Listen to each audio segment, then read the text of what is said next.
Subscribe now. Uy, okay. Ano yan, Mark? Merch. Ito na yung okay. mga dadalhin natin sa Toronto. Ayan. Kala ko may kulay pink kasi. Yan. May nakalagay siyang kung paano paano lalabhan. Ganun, ang galing. Okay, may cooking instruction. May care instructions na. Okay. Yeah. Teka, ilan ba ang mabibit-bit natin, Mark? Para malaman ng mga ating followers na limang kailangan. Una-unahan lang to mga dre, no? Pila, no? Pero ilan bang mabibenta natin? Bali 50 ang madadala ko siguro. First come, first serve mga dre, no? 50 lang. Kaya, pre, malamang may bibili pang hindi nanonood sa atin doon. Kasi medyo maganda, di ba? Oo. Siyempre, kung Pinoy ka, di ba? Alam mo na. Pwede ba magpa-reserve? First come, na lang. Punta na lang kayo. First serve, oo. Okay. Para mas maganda. FYI, pag in-air na natin ito, 2 days na lang. Or sorry, 1 day, bukas na bali tayo magkikita. Yun. Sa Fiesta Extravaganza. FYI, recorded po itong episode to, pero alam ko, episode 34 is the last episode before tayo magkita-kita. See you tomorrow pala to, mga dre. See you tomorrow. See you tomorrow. Mahawakan nyo na ito. Meron ako dito, lang to, half the price kasi nasuot. Ay, ito pala, half the price. Ito, half the price. Half the price, pero baka sabihin nila, suot ni Mark, sige, magbibid pa, no? Magbibid. The highest price. Magpapabid ko yung sombrero ko, mga dre. Ito pala yung binibenta natin. Okay. Ayan po, with our new logo. I think hindi na tayo magbebenta nung shirt with the old logos, meron akong madadalang 2 old logo. Ayun, pwede. Baka may gusto pa. Baka may gusto pa. Okay. Okay, so we'll see you guys tomorrow sa Fiesta Extravaganza. Diyan po sa TTC Grounds by Shepherd West Subway. Okay. Ay, nako, very I'm preparing myself for this interview sa totoo lang because medyo may kalungkutan. Bigat yata ito. It's been how long, Jean? Again, we're sorry for your loss. Yeah. When did your husband pass away? December 22, 2022. 2022. Okay, so more than 1 year. 17 months. Nako, alam mo, ang hirap magganitong interview, guys.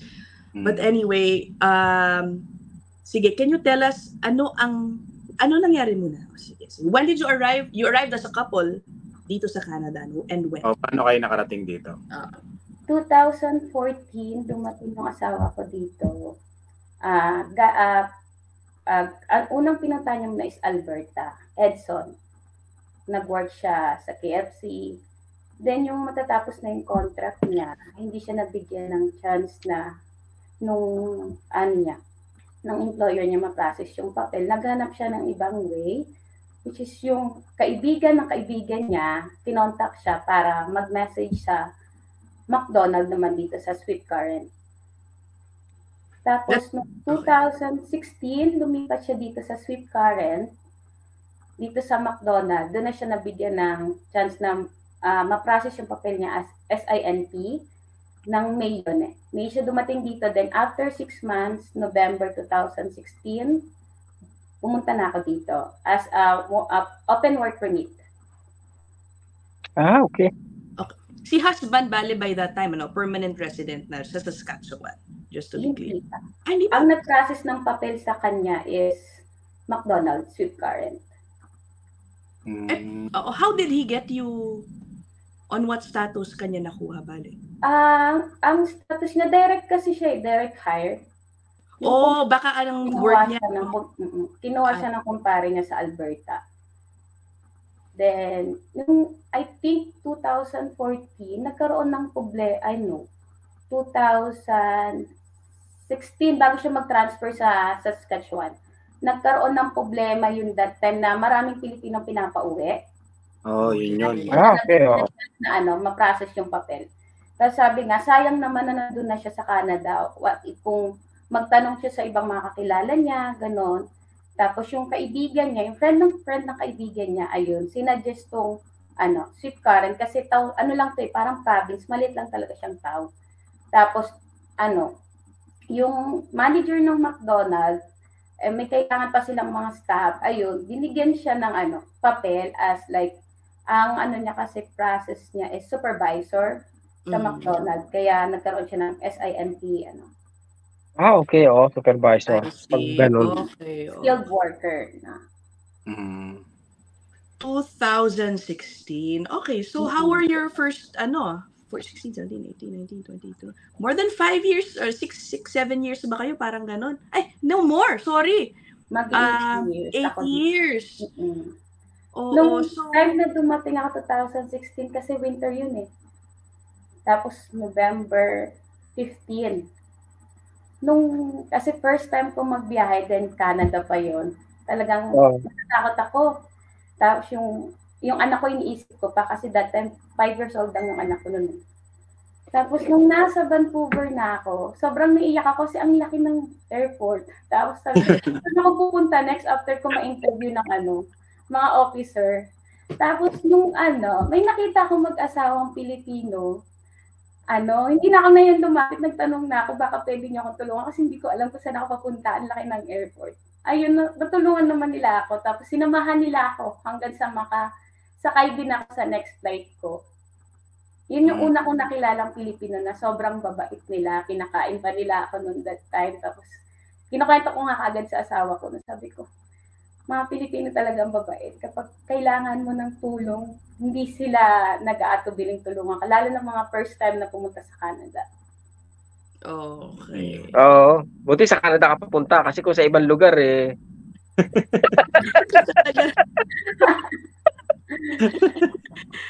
nagkataon mababait ang Pilipino sa Canada. Nakahanap ka agad. Go ahead, Mark. Sige.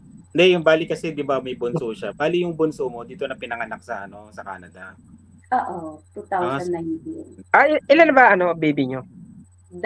Isang 12 years old sa isang 4. Okay. Pagdating mo, Jean, what did you do? Nakapag-work ka ba agad? Or nagbantay muna? After 3 weeks, nakapag-work ako sa Pizza Hut. Nag-supervisor ako sa Pizza Hut for almost like 1 year and 8 months.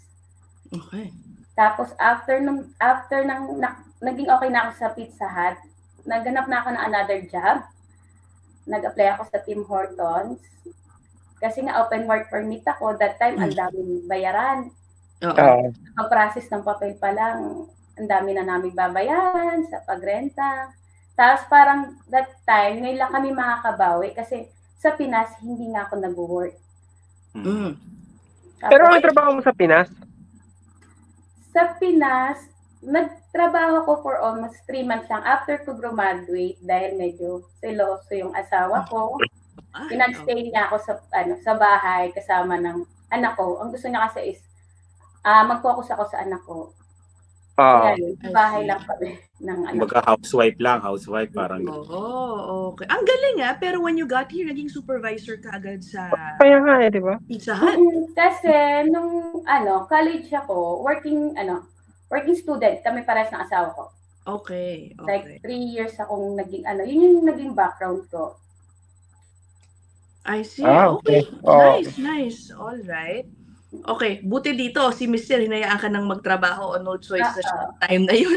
Kailangan na kasi marami kaming bayarin. Mayroon ng bayarin. Oo nga, buti hindi umiral yung pagiging siloso. Magkasama na kasi kami. Okay. Sabagay. Oo nga naman. Nako, ibig sabihin parang si Mr. Mark yung name niya, tama ba? Mark? What's his name? Siloso talaga yung mga Mark. Baka si Mark, mas pinagkakatiwalaan ng mga hindi Pinoy. Ganun ba? Hindi nga. Totoo nga, pag mga Mark, siloso nga. Ay, ba? Okay. Hindi lang, tawa lang kami. Okay. Jean, okay. And do you have other questions about work or... Mark and rice? Kasi alam mga Dreno, kumbaga bumubuelo kami ng tanong mga Dreno kasi medyo sensitive tong usapan nga pagka wala ng asawa ni Jean mga Dreno. kung gaano kahirap yung sitwasyon dito na mawala yung partner mo, di ba? Yeah. So, did Mark get sick ba, Jean? Paano ba ang nangyari? Hindi. Wala siyang siguro. That time kasi, pag nagpupunta kami, like mag-grocery kami, lagi siya nag-check na ang BP niya. Tapos pagtatanungin ko na siya, sabi niya, Mami, mataas yung BP ko. Tapos sabi ko, anong BP mo? Hindi niya sa akin sinasabi. Tapos sabi niya, Mami, baka pagod lang ako, nag-drive ako. Mawawala din to. Sabi, sige ako, kampante na ako. Kasi sa pagtitignan ng mga asawa ko, hindi mo siya makita na may nararamdaman something, malakas siya. Tapos kung meron man siyang nasabihin niya naman sa akin like pananakit lang ng paa. Like that time hindi ko naisip na related siya sa puso.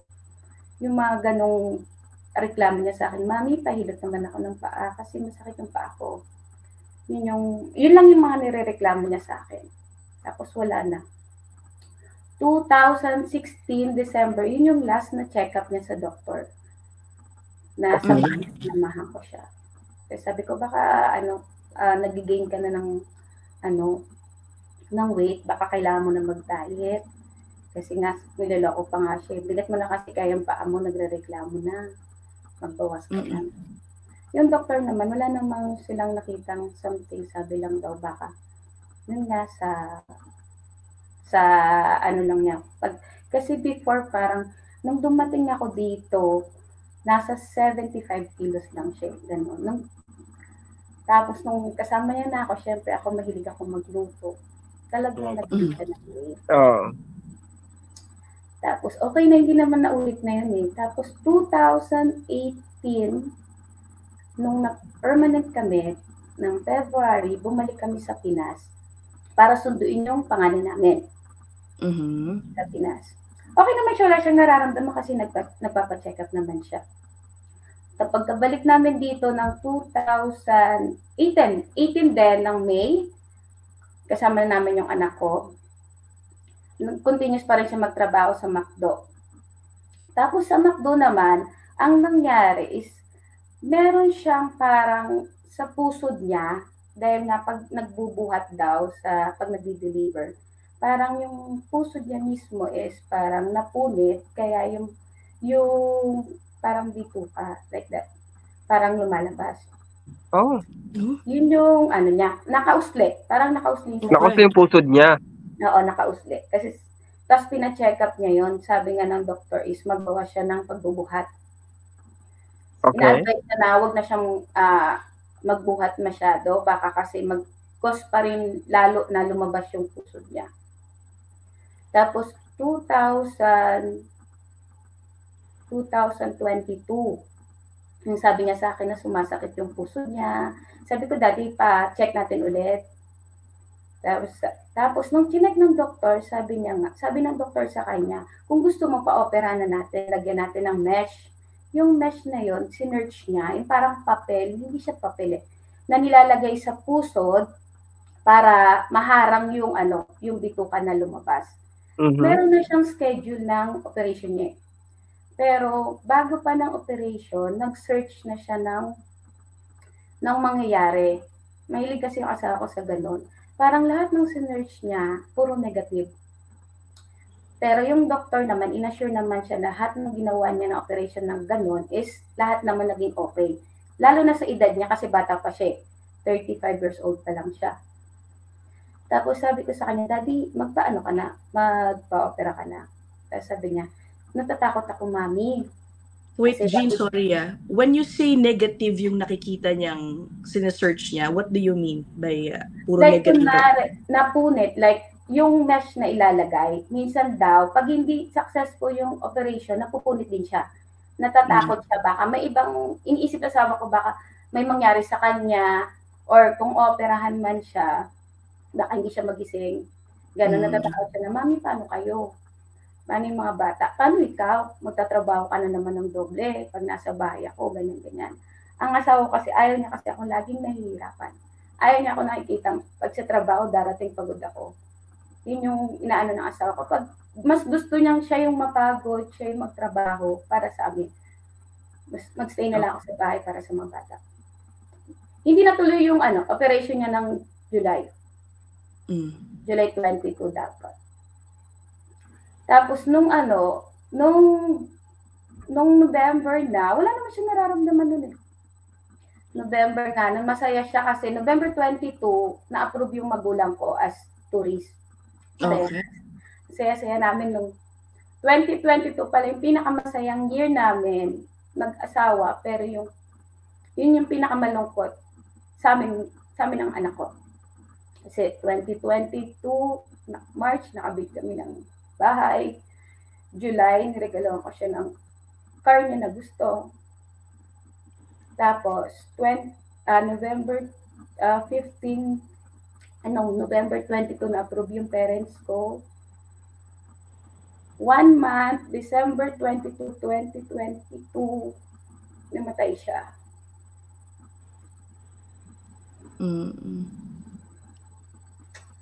December, no? Sa 2022. Kapaskuhan pa, no? Araw na lang, Pasko. Pasko. Kaya nga sabi ng panganay ko, Daddy, bakit ngayon? Kasi first time namin magki-Christmas sa bahay. Tapos nakita ko ng mga anak ko kung paano nawala yung daddy nila.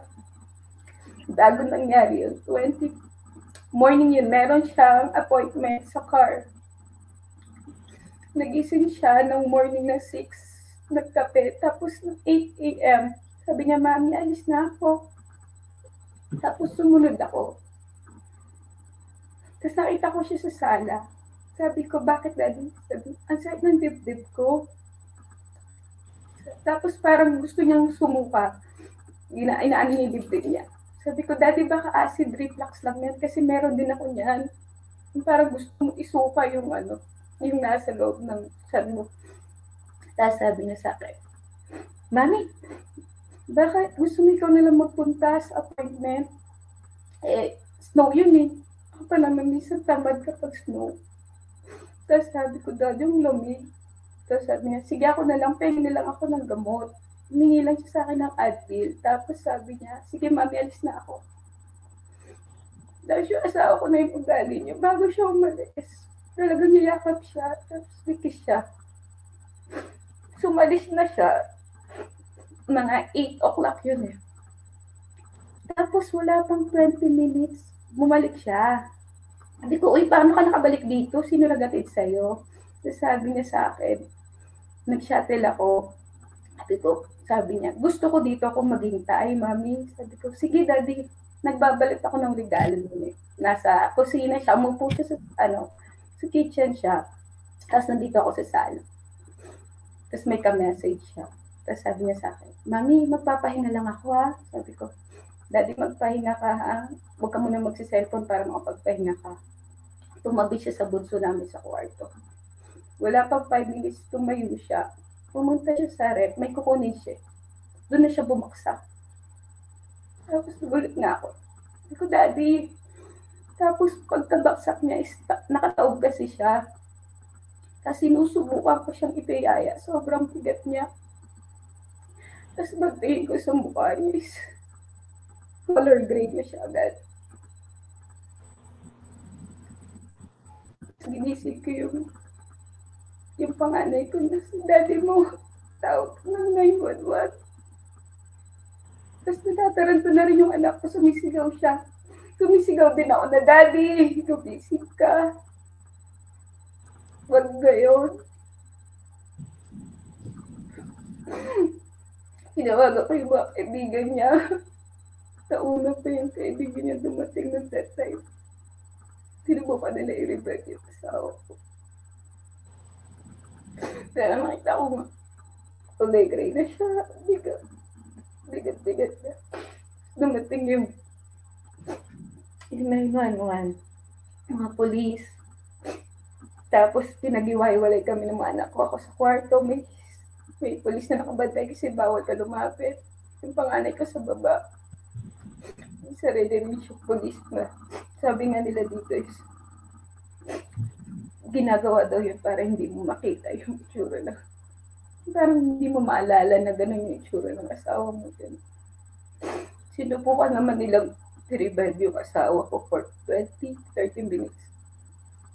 Naririnig ko pang ikukulit ko pa yung pulis nun. Sabi ko, pwede ko ba maiti asawa ko? Sabi ko, tingnan ko lang kung meron na siyang pwesto. Sabi niya, mas better daw na nandun ako sa kwarto. Para hindi ko makita yung ginagawa ng mga nag-revive sa asawa ko. Tapos wala. Tapos nung pinuntahan ako ng isang polis, tinanong nila ako anong nangyari. Sabi ko, kinuwento ko lang na mas masakit yung dibdib niya. Yun lang yung sinabi niya sa akin. Tapos yung tanong pa nga nila isa, kung nagda-drug. Sabi ko, hindi. Tapos wala pang, may sumunod, sabi niya, wala na daw. Ginawa daw nila lahat.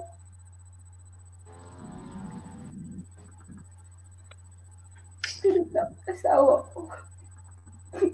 Tapos naka-cover na rin yung mukha niya kasi bawal din daw buksan. Tapos sinubukan kong kurutin yung kamay ng asawa ko. Katawan. Sabi ko, Amazing ka kasi kailangan ka pa namin.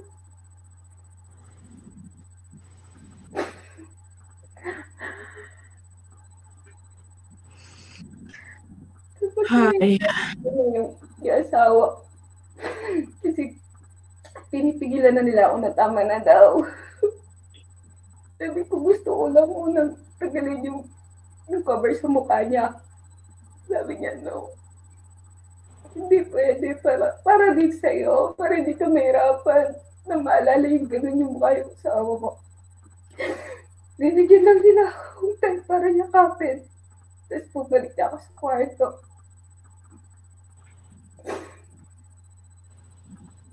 Kasi kinuha na nila.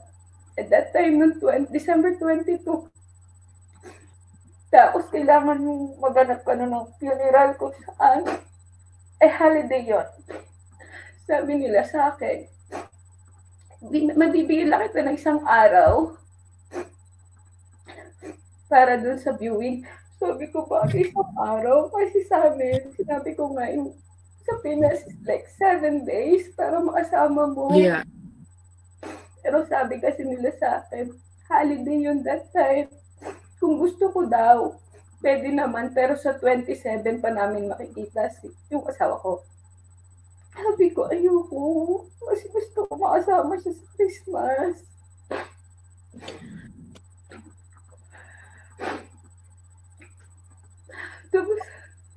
Tapos parang iniisip ko isang araw lang, hindi ko pa matanggap na wala na siya. Tapos 23, kikinig na siya agad. Ganun kabilis. Ganun kabilis yung... That time kasi gulo-gulo na rin ako eh. Ang akin lang is gusto ko sa 25 kasama ko yung asawa ko. Kasi yun yung plano namin eh. Kasi first Christmas namin sa bahay. Tapos ang dami namin plano na kami ng mga bata na maglalaro. Ang iniisip na talaga. Isang araw na viewing pero dapat nasa amin siya ng 25. At that time, inisip ko nung nangyari yun. Paano ko ba sasabihin sa magulang mo? Pinessage ko muna yung ate ko nun. Sabi ko, si Mark, wala na. Hindi na kami ni Mark. Tapos oras pa nung bago ko nasabi sa magulang niya. Kasi hindi ko alam kung paano ko sasabihin.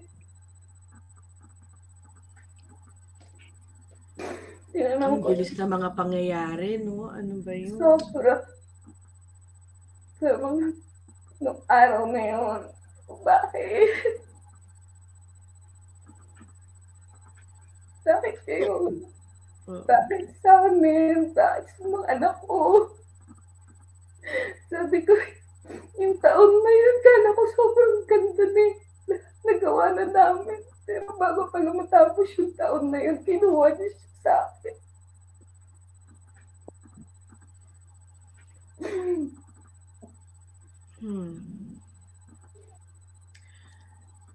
So, paano nangyari, Jean?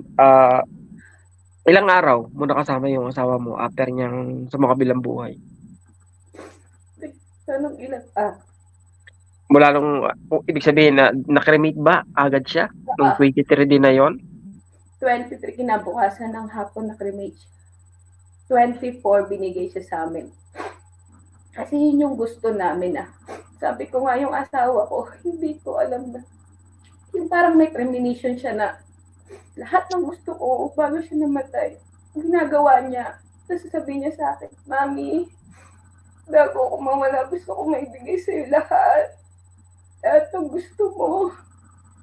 Ganun siya lagi. Tapos gusto niya lagi kami lumalabas ng mga bata. Tapos kapag magpaplano ako na dati, ganito, kapag 45 years old na tayo, gusto ko nung magstay na tayo sa Pinas kasi malalaki na yung bata. Sabihin niya sa akin, Mami, tingin mo buhay pa ba ako noon? Sabi ko, ano ka ba, Daddy? Siyempre, bata-bata mo pa. Yung mga gano'n na hindi ko isipin na mawawala siya. Ba't kaya, Jean, was he feeling, so ang nasa isip mo ba ngayon, maybe he was already feeling something tas hindi niya sinasabi? Kaya ganun din ang mga linya niya noon? Siguro, nakaisip na din ako Pero kasi pag titignan mo, asawa ko, malakas siya. Hindi siya yung tipo ng tao na yung mga kitaan mo may nararamdaman. Kasi hindi siya sakitin, gano'n? Hindi talaga. Kasi that time one week bago siya nawala, ako yung sumasakit yung dibdib. Nakita niya ako sa gilid. Sabi niya, bakit, Mami? Sabi ko, sakit lang ng dibdib ko dati. Sabi ko, Mami, ayoko ng ganyan. Punta tayo sa hospital, baka ano na yan. Sabi ko, hindi, okay lang ako, Daddy. Labas na lang tayo para mawala yung nararamdaman ko. Tapos sinasabi niya sa akin, Mami, ayoko ng ganyan ka kasi sa'yo ako mukha ng lakas. Ayokong mauna ka kasi alam mong susunod ako sa'yo. Ganun siya pag nagsasalita.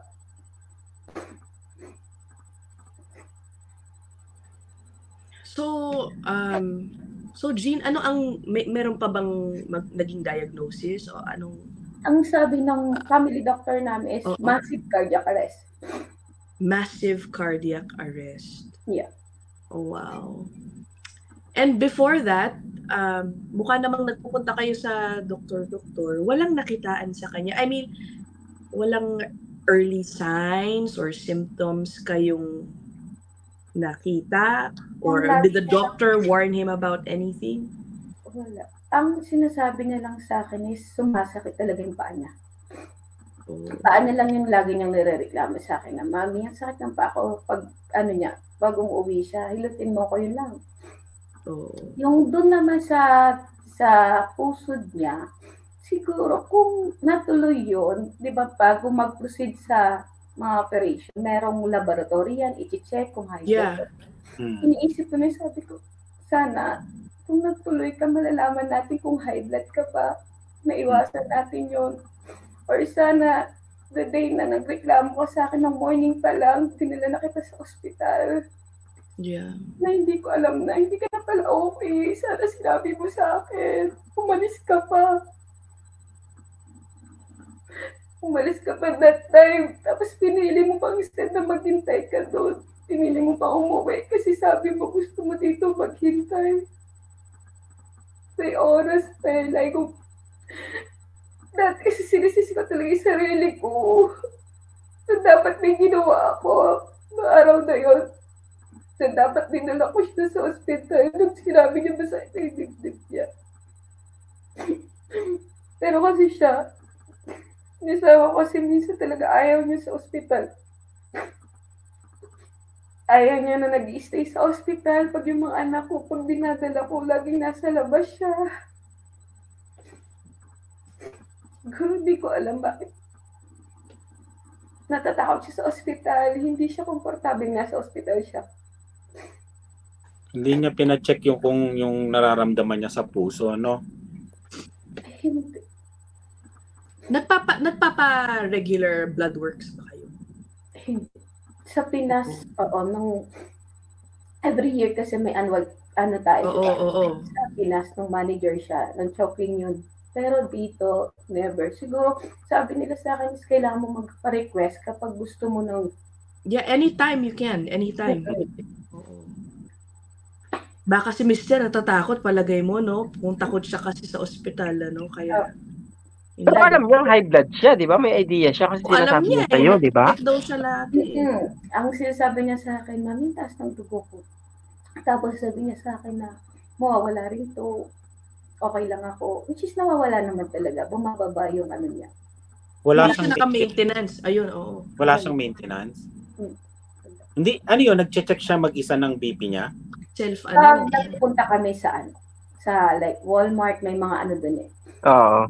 Pero dito sa bahay, wala kami pang BP.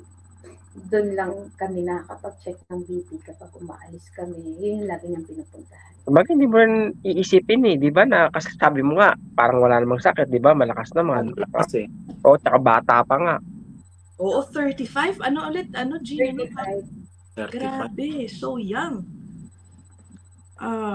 Yung sa puso niya, did it also, posible bang may, ano rin yun, sintomas? May kinalaman sa pagka-atake niya sa puso? Wala. Iba. Wala. Hindi siya connected. Hindi kaya, yung kinalaman yun, yung isip siya ng isip, no? Siguro Stress. kasi, sabi nga ng asawa ko, kasi ako nung dalawang anak namin, ang ano lang namin is yung magtatrabaho ng morning, siya ng 15 minutes lang pagitan, tapos siya naman. Parang nung ganung setup namin, napapagod na siya. Sinasabi niya sa akin na, Mami, ayoko na dito, gusto ko na uwi sa Pinas. Mas gusto ko pa yung simpleng buhay na lagi ko kayo kasama. Pag uwi ko, darating ako na naghihintay kayo. Kasi dito, pag minsan umuwi siya ng late, tulog na ako kasi 4:45 yung pasok ko. Sabi ko sa kanya, kaya natin to, Daddy. Parating na sila, Mama. Meron na tayong time para sa sarili. Makakapag-date na tayo. Sabi ko nga sa kanya, excited na ako, Daddy, kasi darating na rin sila, Mama. May kasama na tayo. Kasi lagi niya rin sinasabi sa akin, parang di ko na kaya, Mami. Talagang lagi siyang ganun, no? Hindi ko alam niyo bang mawawala na siya. Hindi. Parang parang may parang alam niya siguro na may sakit siya. Oo, no, hindi lang. Tapos natatakot magpa-check kasi nga siguro natatakot siya ma-confirm, no? Siguro. Iniisip na kasi lagi kayo eh. Oo. Kaya, I have picture, Jean, is it okay? I got some pictures of you and your husband from your Facebook page. Can I show them para magkaroon tayo ng muka dun sa pinag-uusapan natin? Tingnan mo. He looks, di ba? Hindi mo maiisip, so young. Yeah, wow. Ito pa with, is it okay to show with your kids also, Jean, before I show them? Tingnan mo, si Daddy. Kaya hindi mo bata. Hindi mo makakalain talaga na may sakit especially sa puso, di ba? Ito na yung, siguro just recent Christmas, last Christmas ito, Jean, no? Yeah, umuwi kami sa Pinas after noon, 11 months kami nagstay sa Pinas kasi nga, wala akong, nung namatay yung asawa ko, wala akong mag-anak. Hirap na hirap ako na, ang dami ko kailangan ayusin ng papel. Gusto ko lang naman umuwi. At yung flight ng parents ko is February pa. Ginawa ng mama ko, syempre. Nag-aalala sila pumunta. Yung mama ko na lang napunta dito kasi parang papa ko na-apektuhan na din eh. Dami silang plano ng asawa ko pag nandito na sila. Hindi tumuloy yung papa ko. Mama ko January pumunta para masamahan ako. Kasi nung araw, yung panahon na yun hindi ko alam anong gagawin ko. Sobrang hirap na yung paggabi. Hindi ka makatulog. Titignan mo yung anak mo. Isipin mo totoo ba itong nangyayari?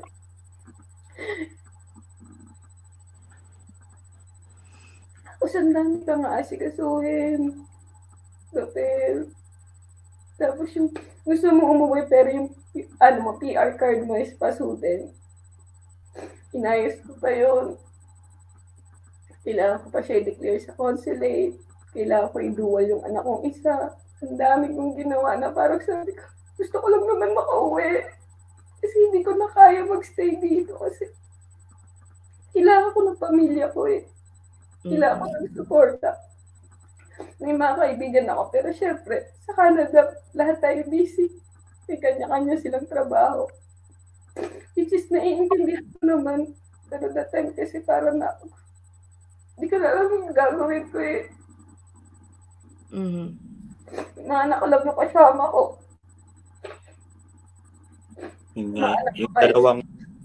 Yung dalawa nga kayo dito, di ba, medyo mahirap na. Paano pa yung mag-isa ka na lang, di ba? Ayun. Yeah. Kasi yung mga anak ko, kaganda naman sa mga anak ko. Yung bunso ko, nung nawala yung daddy niya, siya yung nagsasabi sa akin na, Mommy, don't cry. Daddy said, be strong. That time, kaka-3 niya lang eh. Hindi siya ganun magsalita.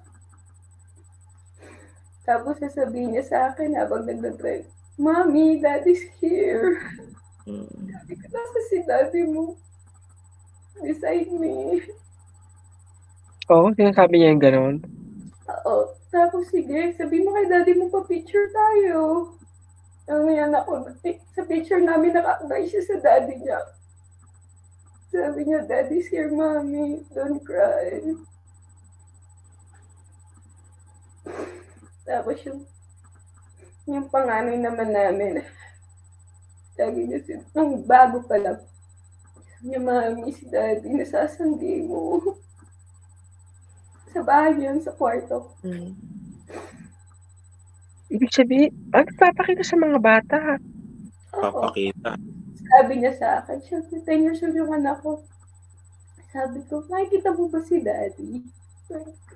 Sabi niya, oo, nandun siya sa kwarto. Malungkot siya, Mami. Tapos doon, gigising siya ng morning, nakataas yung kamay niya. Sabi ko, bakit na nakataas yung kamay mo, anak? Kasi hawak ni Daddy yung kamay ko, Mami.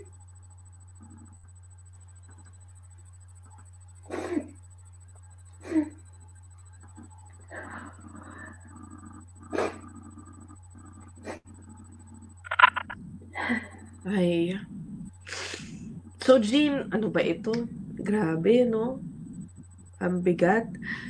Pero so, what made you, how did you survive it? Or how are you surviving, rather? I'm sure you're still not over it. Kaya ko lang para sa mga bata. Kasi umalis ako, ang gusto ko talaga, magstay na kami sa Pinas.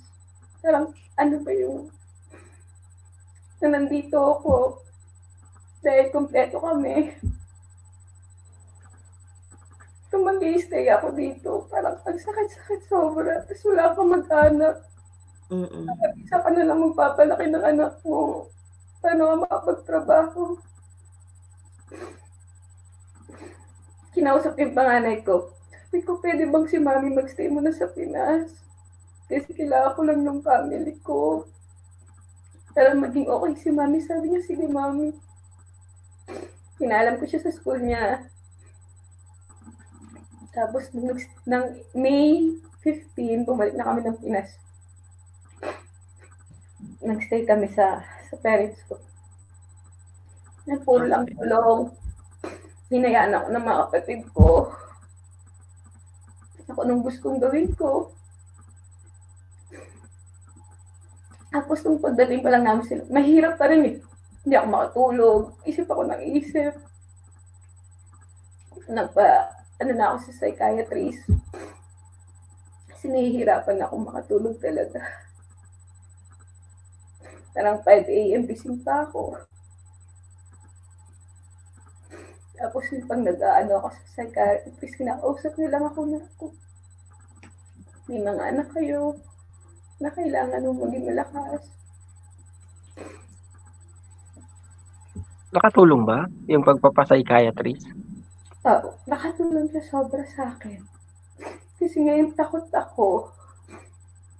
na nawala din. Kasi paano yung mga anak ko? Yeah. Paano sila? Kung ako nahihirapan, mas nahihirapan sila kasi wala na yung daddy nila. Ako makikita nilang ganito ako. Mas may sakit sa kanila yun. Totoo. Yeah. Lalo na yung bunso ko na kaya nagsasabi sa akin, huwag akong malungkot, si daddy nandito lang. Na pag hindi ako okay, sasabihin niya sa akin, Mami, pray tayo.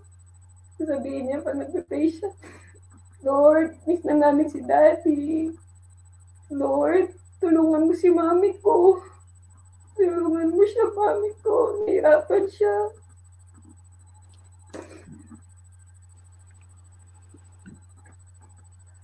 What made you, Jean, decide to still go back to Canada? Kasi, yeah, mahirap talaga. Yung mga anak ko, although pumayag sila na magbakasyon, mas namimiss pa rin nila yung Canada. Mas gusto nila rito. Mas gusto nila sa Canada. Mas gusto nila sa Canada. Yung panganay ko, in-enroll ko siya sa school sa Pinas, pero nahihirapan siya. Hirap siya makaano ng Filipino subject, na mami, di ko maintindihan. Pero, siyempre, sinunod niya lang naman kung ano yung gusto ko. Para may kung ikaw yung papapiliin, kaya mo na bumalik sa Canada? Nung una yun yung decision ko, ayaw ko nang bumalik dito. Kasi, para saan pa? Wala naman ako mag-anak dito, wala na asawa ko. Pero nung nag-stay ako sa Pinas, na-realize ko na yung mga anak ko, mas maganda yung future nila dito. Mas okay dito. Kaya sabi ko, saka wala naman akong trabaho sa Pinas. Oo.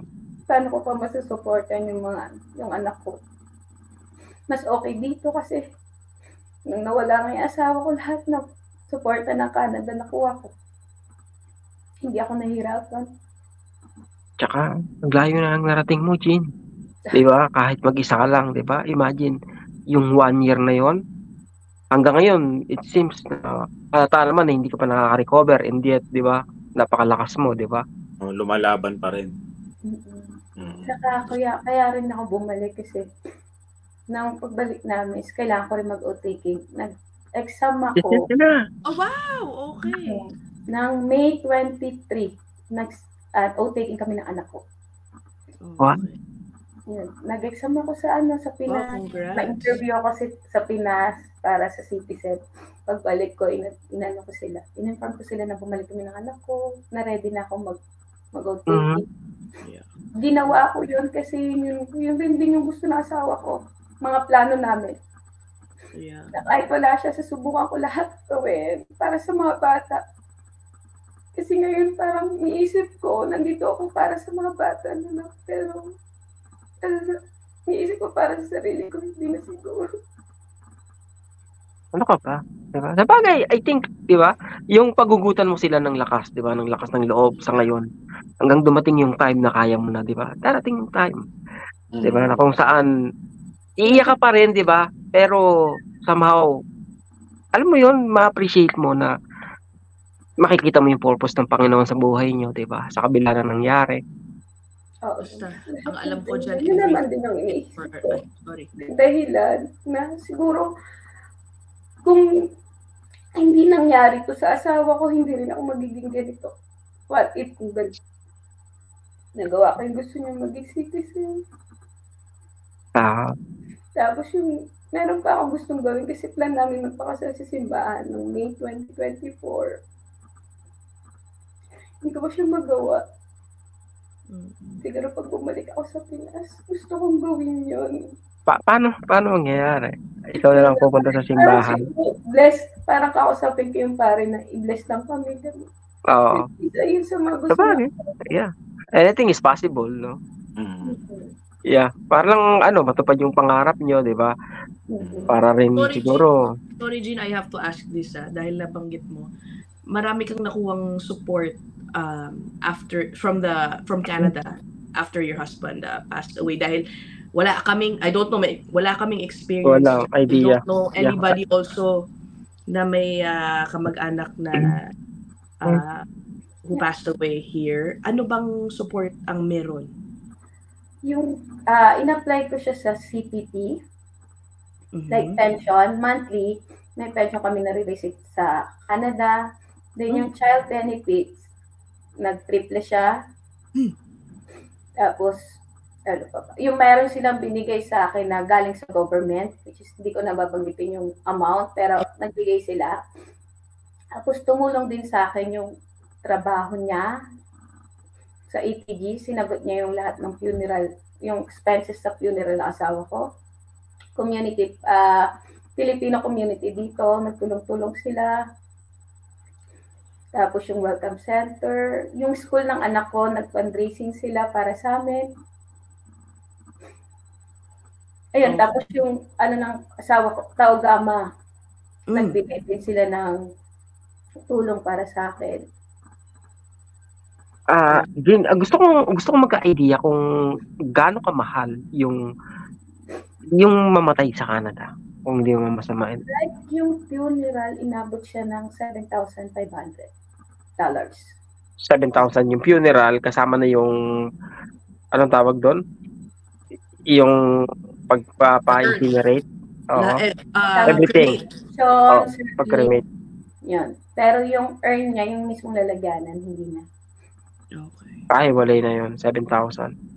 7,500. Mahal na. Yeah. Ay. Ang hirap pag-usapan. Hindi, Gino, talagang, diba? We can only napakalakas imagine. mo, diba? Wala tayong, we don't know what she's going through. Imagine. Yeah. Jean is living my greatest fear. Diba? Hindi ko, oh my God. Alam mo, yung kukwento ko lang. Kasi yung asawa ko like, kapag may tanong ako, lagi siyang dumadalaw sa panaginip ko. Bago kami bumalik dito, like, sabi niya sa panaginip, Mami, masaya na ako. Sabi ko, bakit? Kasi babalik ka na. Tapos sabi ko, babalik na ako. Kailan? Sabi niya, sa 15. Which is yun yung flight namin. Hindi mo pa nakuha yung ticket nun? O ano na? So, meron na kaming ticket nun. Oh, okay. Sabi niya lang sa akin na sa panaginip ko na masaya na ako, Mami, babalik na kayo. Kasi sinabi niya yung date na 15, yun yung alis namin sa Pinas. Tapos yung 19, yun yung anniversary namin. Is watching you. Lagi siyang Diba? Lagi kapag may tanong ako, lagi siyang pumupunta sa panaginip ko. Tapos one time sabi ko, may gusto kong gawin. Sabi ko, Daddy, tama pa ba to? Baka ayaw mo nang ginagawa ko. 3 days after ng OPT namin, nanaginip ako. Tapos nung pagkakita ko sa kanya, niyakap ko siya kagabi. Sabi ko, Daddy, sobrang miss na kita. Niyag niya ako, sabi niya sa akin, proud ako sa'yo, Mami. Sobrang proud ako. Alam mo, parang parehas. Alam mo yon, parang nasa ibang dimension lang siya. Pero lagi mo siyang kasama. Oo, nandyan lang, no? Di ba, lagi mo lang siyang nasa tabi. Nabubuhay siya pero hindi sa paraan na gusto natin, di ba?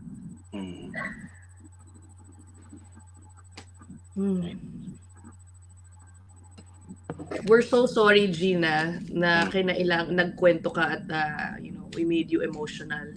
And us too. Ay, nako. And we're thankful though that you are sharing. Yeah. Ay, nako po. Ang hirap. Namimiss mo sa kanya yung ginagawa niyang kakulitan yon para sumaya naman tayo. Yung lagi niyang ginagawa sa iyo. Naiinggit kasi siya na kahit nandiyan yung mga bata, iyakap yan. Kaya ako kasi minsan naiyak ako sa mga anak ko. Yan ba? Yun yung mga bata. Kasi nasa video call kami, mama ko. Hahalik yan. Yun yung mga ano niya. Sobra kasing lambing. Sobrang hindi nakakalimot pag nasa trabaho siya, Mami. Dito na ako, Mami, break ko. Pag uutusan na siya sa trabaho, dadaan niya sa bahay, Mami. Tingin kayo sa bintana, kaway kayo, nasa labas ako. Ganun siya, lagi.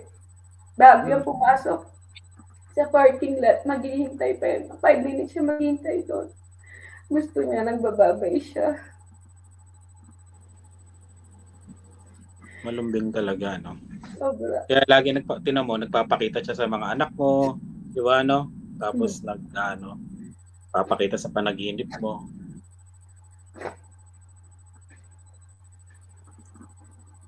Kahit naman sa Ay. bahay. Kahit dyan sa bahay nyo, nakikita? Nung bago mag 40 days, kasi sabi ko sa mama, sabi sa akin ng mother ko is, pag 40 days daw, sabi, aakit na daw sa ano. Hindi na paniniwala. Siya, Oo. tapos sabi ko, dasal ako, Lord, gusto ko makita asawa ko, please. Tapos pumunta ako sa kwarto ko, alauna, gising pa ako, pumunta ako sa kwarto.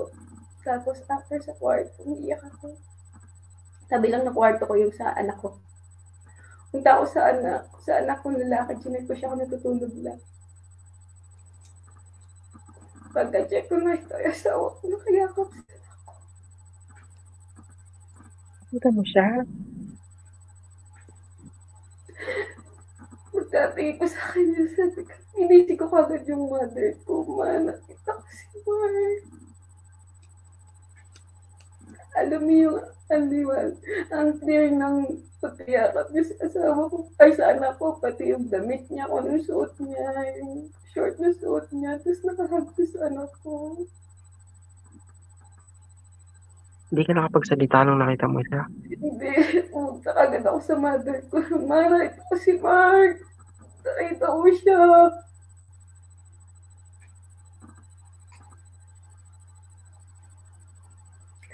Sabi, di na kami natulog ng mama ko nun kasi yung kinabukasan na may mas na para sa kanya.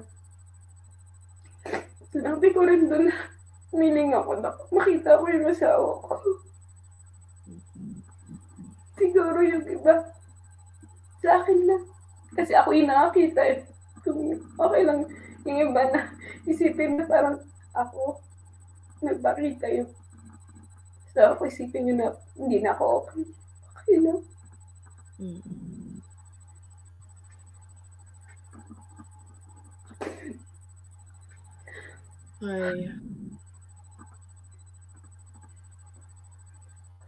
I don't know if my question will sound stupid, Gina, sorry.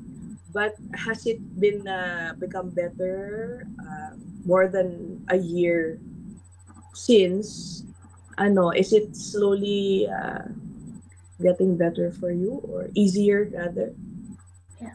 Mahirap na bumalik dito pero kailangan ko maging matapang. Yeah. Para sa mga anak ko. Para na rin sa asawa ko kasi ayaw niya naman ako nakikita lagi ganito. Yeah. Ito, diba? Ako sa trabaho kahit pa paano para malibang ako kasi yun yung kailangan ko. Yeah. Na kahit pa paano yung may oras din ako na sa trabaho ko na maiwasan ko mag-isip. Mahirap kasi yung ko hinahanap din ako pagkagising. Yeah. Yung bunso mo, no? Yeah, nung first day ko yata nun sa work, hinanap niya ako, tumawag. Hindi nakisuwila ako sa mga katrabaho ko na, pasensya na, hadya mo lang yung anak ko sa video call kasi hindi pa siya sanay na bumalik na ako sa trabaho. Mababait naman yung katrabaho ko na inalaw nila ako na nandun lang sa cellphone yung anak ko, sa gilid lang siya, para lang makita ko. Kasi sinasabi niya sa akin, gusto ko si daddy, mami. Kasi pag nasa work kasi daddy dapat nandito. Sabi ko nga nandiyan si daddy kasi nasa bahay namin yung nasa ko. Lagi namin siyang dala ng mga bata. Saka pupunta, kahit susunduin ko lang yung anak ko, ako siya. Lagi siyang nasa backpack. Lagi siyang bit-bit. Sabi ko nga sa Pinas, nakilala na kami ng guard sa mall kasi nga, lagi kong dala yung asawa ko. Oh? Siguro dahil nangako kami. Nasawa ko na pag-usapan namin na kung sino man yung mauna, dapat lagi pa rin kami magkasama.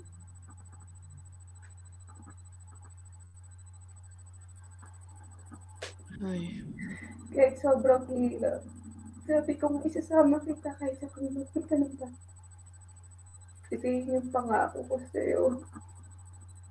yun yung gagawin ko. Kahit sa minsan, hindi na okay sa ibang tao. Pero kasi sinasabi ko lang naman na, hayaan niyo akong pagdaanan ko lahat ng to kasi proseso ko eh. Nakakarinig ka ng salita o paalala sa mga taong nakapaligid sa'yo? Hindi ka ba nabibigatan? Lagi mo doon yung asawa mo. Oh, Sabi, alam mo, okay lang. Kasi pag kinakausap ko naman yung asawa ko, magaan siya. Minsan sinabi ko parang wala na naman yung daddy mo sa likod na minsan makakarinig ka na hindi okay. Siyempre, Hindi nila naintindihan. hindi nila naintindihan na 14 years, hindi naman yung kailangan na pag sinabi niyo maging okay, okay lang ako maging okay. Hindi yun. Yeah, at your own time, at your own pace. Proseso yan, hindi basta-basta mawawala yan. Feeling ko, Jean, yung sinasabi mo din, dahil you bring around his urn. Kasi 'di ba sa Pilipinas, sa simbahan natin rather, sinasabi nila na parang may certain number of days lang, ganyan, 'di ba? Dapat ilibing mo na or something. Naalala ko yung daddy ko din sabi niya magkakasala na ako. Ayaw niyang humiwalay din dun sa urn nung mami ko, sa bahay lang. And like Jean, I know there were comments na parang, ang tagal na, parang mga ganyan. Ayaw maghiwalay nung tatay ko din. Nandun lang siya lagi sa bahay. So yeah, take your time. Yeah. Oo. So yan Hirap niya. Sa inyo kaya mangyari, di ba? Parang gano'n. Di ba? Mahirap. Parang that time kasi okay na kami. Masaya na. Nagawa namin yung mga gusto namin. 2022, okay. Ang saya, daddy. Okay na tayo. Tingnan lang natin sila mama at papa. Tapos, yun. Bago pala matapos yung taon na yun. Wala. Hi. So, Jean, I think tayong lahat dapat we should take care of ourselves. Siguro, one lesson learned based on your kwento, especially dahil Jean, mag-isa ka na, dapat you should take extra care din of yourself, diba? Magpa-check tayong lahat regularly. Yeah. Parehas nga, takot din ako dyan sa ospital niya. Kaya nung na-operahan ako dati, di ba? Ayoko din magpa-opera nun. Ilang araw kong tinitiis yung appendicitis ko. 2 months. Tinitiis ko na sumasakit lang. Wala lang to. Hanggang sa talagang after ng 2 months na 1 week talagang tuloy-tuloy na sumakit. Kaya ako rin Yun nga mali sa akin di ba? Alam na nating libre yung healthcare dito. Mm-hmm. Pero ikaw pa yung mismo natakot, di ba? Parang ganun din ako Kaya yun, nung sumakit siya, talagang nagpadala na ako sa ospital talaga. Hindi ko na talaga kaya. Yun din, mali rin ako doon. Correct. Para sayang, wag natin sayanin yung libreng mga screening. Kasi minsan kapag pinag-uusapan, di ba yung healthcare dito sa Canada, ang laging pinag-uusapan, pag nandun ka na sa malalang sakit, biglang inatake ka, or nagkaroon ka ng malubhang, kailangan mo ng biglaang surgery. What many fail to remember is, it's free for preventive purposes. Malaking bagay. Actually, mas malaking bagay yun. Diba? You can go for it helps early detection, prevention. Hindi kasi katulad sa Pilipinas na di ba tayo sa mga company natin yearly. Oo. Dito kasi nakakalimutan mo na Kasi nga dito, ikaw mismo yung pupunta Saka alam mo na nandyan lang yan. Next time na. Hanggang hindi mo na magagawa. Parang ano bang edad? 40 years old yata. Magsisimula sila sa ECG, di ba? Pag 40 years old ka na. Di ba? Yeah. So, yeah, let's avail of it. Hay, nako, Jean. Sorry talaga. At sorry. binalikan ulit natin ang iyong struggle. Lumuluwag ba yung pakiramdam mo, Jean, pag may nakakakuntuhan ka tungkol sa kanya, na ilalabas mo yung, yung pagka-miss mo, yung nararamdaman mo? Dati kasi, umiiwas ako natanungin ako. Talagang sa bahay lang ako. pag mag-invite sila, ayoko. Pero ngayon kasi, ready na ako kapag open up na ako sa mga kaibigan ko kasi nakakatulong din sa akin. That's good. Yeah. Sobrang after ko umiyak, medyo nababawasan. Natatakot ka ba na ito medyo alanganin yung tanong ko, pero natatakot ka ba na isang araw dumating yung panahon na makalimutan mo siya o naiisip mo ba na kalimutan yung hindi magandang nangyari, di ba, yung pagkamatay niya, parang gano'n? Hindi mo naiisip yun na ayoko mawala ka sa isip ko, di ba? Kaya Hindi siguro. Kasi nangako ako sa asawa ko. na Hindi ko siya kakalimutan. Like yung ginagawa ko na hindi man maganda sa iba na yung lagi kong dali asawa ko. Kahit sa ako na magpunta ng mga bata, wala akong pakialam. Gusto ko yung ginagawa ko. Kasi mahal ko yung asawa ko. Ay. sabagay, sabi nga nila, di ba, cherish the memories. Kasi parang the more na you try na kalimutan, lalong hindi, di ba? Kaya, yun. Sabi ko nga, hindi ito madali. Kasi habang buhay ko habang buhay ko dadalhin. Matagal na proseso yan. Tsaka it's more difficult, I assume, dahil they were looking at the future ahead of them eh. Diba? Ang bata pa kasi, ang dami pa nilang, I'm sure, plano. Yeah. Sobrang dami. Diba? Na sobrang biglaan yung nangyari. Medyo mabigat kasi yung nakita mo mismo. Parang sa akin hanggang ngayon. Nakita ko yung tatay ko eh. Nung di ba umuwi ako ng Pilipinas, nakita ko siya kung paano siya talagang as in yung last na hininga niya na talaga. Ako din. Nakita talaga. ko din. Kaya hanggang ngayon na para sa akin na napakasakit. Hanggang ngayon di ko talaga rin makalimutan. Yeah. Kaya parang gusto ko na nga magpa-check up minsan. Kasi hanggang ngayon talaga hindi ko nakakalimutan. Kasi nakita ko talaga siya kung paano naging nawala yung buhay ng tao. Oo. Paano naging nag-aano yung iPad ko. Ayun, parang nag-aano yung paano nawala yung buhay ganoon, paano basta. Ayun. Mahirap yan, mahirap yung pinagdadaan. Oo, tama ka dun, Mark. Ako din eh. It just sometimes, 'di ba, parang magpo-pop up lang bigla. Ang nakakalungkot pa dyan, yung kinakwento ni Jean kanina, siguro nga hindi pinapakita yung mukha ng asawa niya, di ba, nung that day. Kasi ako din, kapag naalala ko yung tatay ko, yun yung yung isa sa mga unang images na nakikita ko, yung hininga niya. Nasa ER kami nun eh, but anyway, yeah. Yun din. Talaga ako, paano tumigas? Ang bilis, talagang wala talaga. Kaya mahirap yan, proseso talaga yan. Kaya mo yan, Jean. Take your time, di ba?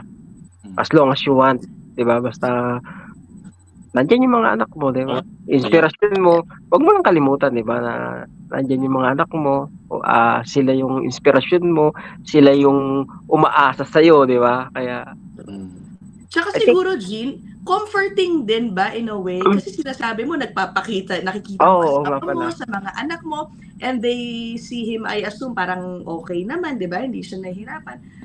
May sense of comfort na rin siguro in that. Tama ba? Kapag nag-aan siya, dumadalaw sa panaginip ko, saya niya eh. Niloloko niya ako sa panaginip na. Kasi alam ko na wala na siya. Sabi ko, Brati, bakit ka bumalik dito? Kasi mami, hindi pa ako kailangan dun eh. Binibiro niya pa ako. Dito muna ako, mami. Sa sasakyan, mahilig kasi siya magbiro. Palabiro talaga siya. Na. So somehow, iniisip mo na kahit saan kayo pumunta, kasama mo siya. Kasama niyo sila. Siya, di ba, kasama niyo? Ipagbiro ako eh. Oo. Ito lagi. Kasi pag kahit sa part ng bahay, lagi siya naalala kasi nga, siya yung, bago namin nabili itong bahay, nirenovate niya yung buong bahay. Kami. Kaya pag nasa sala ko, nasa kusina ko, siya iniisip ko. Okay. Ay, naku. Anyway, Jean, thank you so much. yeah, tatapusin na natin tong interview. Hi. Yeah. So We sorry wish you well, at the Jin. same time, I guess we're proud of you for being strong Yeah. and strong for Sobra, your di ba? Hindi ko ma-imagine talaga, G. Sabi ko sa'yo, you're living my worst fear. Naiisip, I oo nga, cannot. Di ba? parang ano ba yun? Kasi, ang dali mong umiyak, di ba? And yet, ang tapang-tapang mo, di ba? Kasi kinaya mo yung pinagdaanan nyo, di ba? Ay, Diyos ko. Anyway, Yeah, be strong. Be strong. Bale. Ay, okay. Nako. Siguro Oh, naging daan din yung parang hindi ko alam naging daan din yung paano siya ma-interview, di ba? Kasi nag-post ako nung nagpunta kami. Nandito na pala yung mga kapatid ko, dinala ko sila, kasabay ko sila bumalik ng April 15 para may kasama ako. Tapos nung nagpunta kami ng Saskatoon para sa medical ng mga kapatid ko. Then sa Saskatoon kasi 2017 nagpunta kami ng asawa ko, doon kaming dalawa lang. Kasi bago pa ako sa Canada, pinasyal niya ako. Then nakipagkita ako sa kumari ko nung college. Tapos nagpunta kami sa CTR Bridge. That time, na asawa ko. Tapos sabi niya sa akin is, babalik tayo dito kasama ng mga bata, mami. Tapos, yung kumari ko naman, yung nag-drive para sa amin papuntang sa Saskatoon, sabi niya, after ng medical is, Mars, gusto kong mamasyal. Pinasyal niya kami, sige Mars. Tapos, dinala niya kami doon una sa park, which is sabi ko, ayoko bumaba kasi may picture kami ng asawa ko doon. Same spot. Parang hindi ko pa kayang bumalik. Tapos sige, naiintindihan ko, mga kapatid ko na lang nagpa-picture. Tapos, sige ba, pupuntahan pa tayong isa, maganda doon. Pagpunta namin doon, nakita ko na kaagad yung bridge. Hindi naman alam ng kumari ko yun, na galing na ako before doon. Tapos nung nakita ko, iyak na ako na iyak. Tapos sabi ko, sige, akyat ako, punta tayo doon. Tapos sabi sa akin ng kumari ko, sabi niya sa akin, na dito lang tayo sa, hanggang dito lang tayo sa gitna. Sabi ko, hindi. Gusto ko, pwede bang pumunta ako sa dulo? Kasi may kailangan na akong balikan.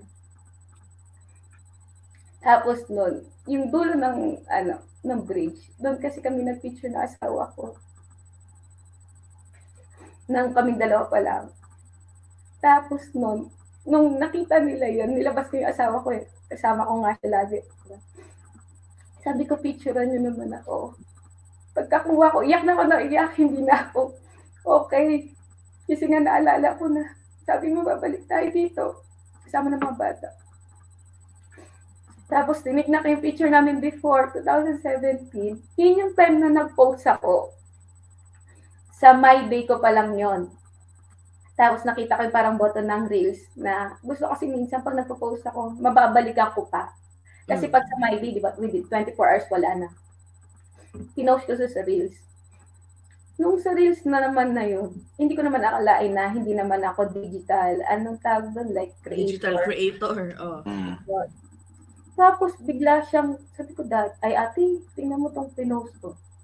Parang sa mga friends ko lang yan, okay na. Ilang araw, isang linggo, nakita ko na nag 1.4 million views siya. Ang dami na message sa akin, 200 plus comment. Sabi ko, pag-check ko, 1.4 million na pala to. Hindi ko napansin. Sabi ko lang naman ako intention na yun, ang aking ay nakikita akong videos na namin mag-asawa para pag naalala ko siya, madali lang tignan. Tapos doon ako nakita ni Mark. Oh, okay. Doon sa videos na yun na pinost ko. May picture sila, dalawa sila, tapos yung sumunod na picture, kasama niya na yung asawa niya, naka-earn na. Yeah. Ngayon. Nakita ko siya nung nagpunta ako sa page. May nagsabi sa akin na, hindi ko alam kung message mo.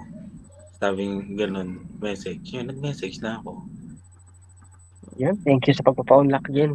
Maraming salamat, di ba? Na narinig namin yung istorya ng buhay mo. Correct. Di ba? Iba-iba talaga ang istorya natin dito sa Canada. Tingnan mo. Laban lang, Jin, para sa mga bata. Laban lang sa mga bata. Kaya mo yan. Kaya mo yan. Be strong and we will pray for you, and Mark. Yan. Manonood din siya nito. Oo, kaya okay. sinasabi natin palagi, no? Jean, thank you, Thank you din. Thank you Salamat. Okay, that's it for episode 30. Ano na nga ba? 39? Nawala na 34. Hindi ko na alam. 34. 34 pala. Okay. Okay, Maraming magkita-kita tayo. salamat, guys. Nako, nakita nyo kami. Nag-iyakan kami dito. pambihira. Pinaiyak kami ni Jean, ano? Ay, nako. But, yeah, be strong and we'll pray for you, Jean, ha? Thank you so much. Yeah. O, sige. O, bye-bye na muna, guys, ha? Sa laging panonood. Okay, Ingat. bye. Bye.